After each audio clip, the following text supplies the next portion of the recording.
This lesson is about creating tables. Now, I'm showing you some code here I have in a file that is labeled MySQL bookpub reload for XAMPP. Now, I showed you the database that we're using, the 4 tables, publisher, book, author, and book author. And here's where I'm creating these. I'm creating these out of this file that you can use anytime to reload the data.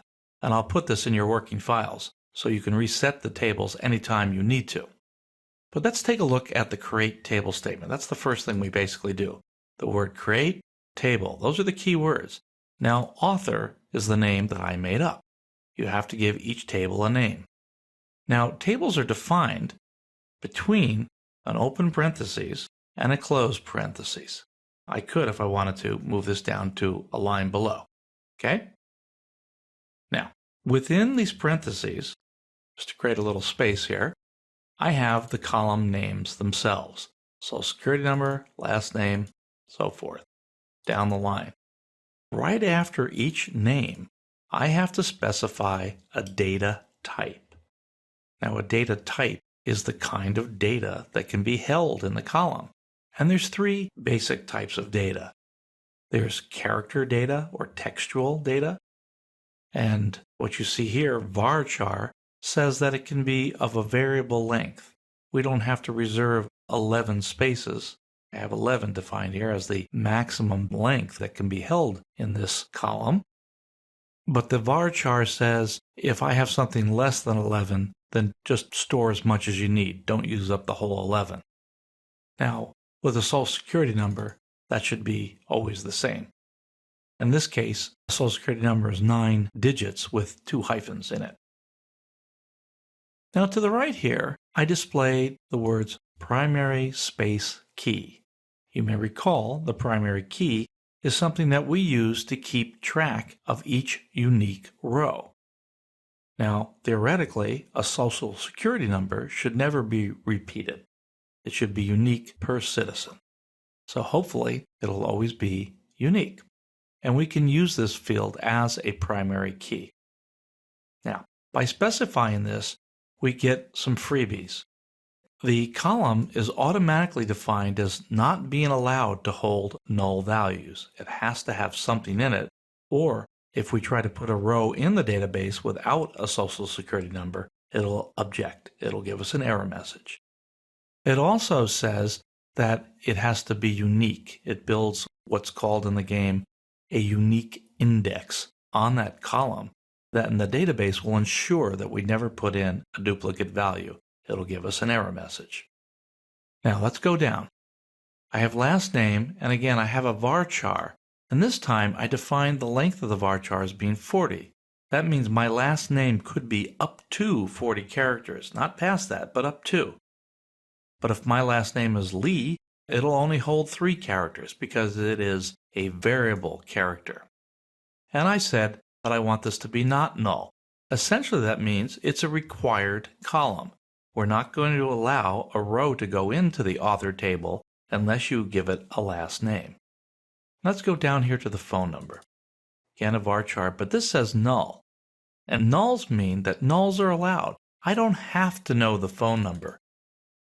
As long as I know social security, last name, and first name, and that's all I provide, it'll let me put a row in the authors table. Now, if I don't have any other information, all those data elements or columns will have a value of null. Now later on in the class, I'm going to give you some statements on dealing with nulls. There's some special constructs that we use. But understand that it's not the same thing as a blank or a 0. It is null. It is own thing. Basically means it's missing, doesn't apply, we don't know. Something like that is what null means. Now, if you look above here, there's another statement called drop table. Drop table author actually gets rid of all the data in the author table, and it gets rid of the entire structure itself. And the reason that you see that I'm dropping the table right before creating it is this script in this program up here that I'm giving you is meant to be run multiple times.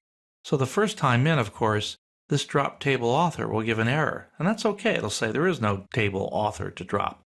But from then on out, there'll always be an author table, and we'll drop it and then recreate it here.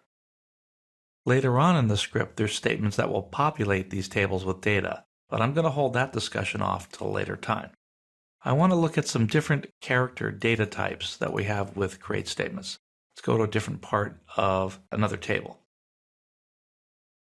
If we look here in the book author table, I mentioned that there is an author order column, and I made that an int. It has to be an integer.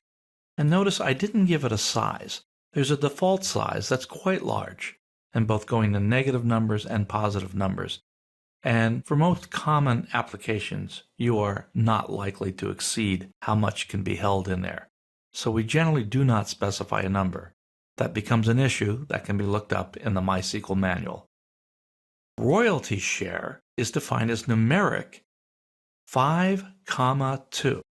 Now what that means is I have 5 numeric positions to put in the royalty share.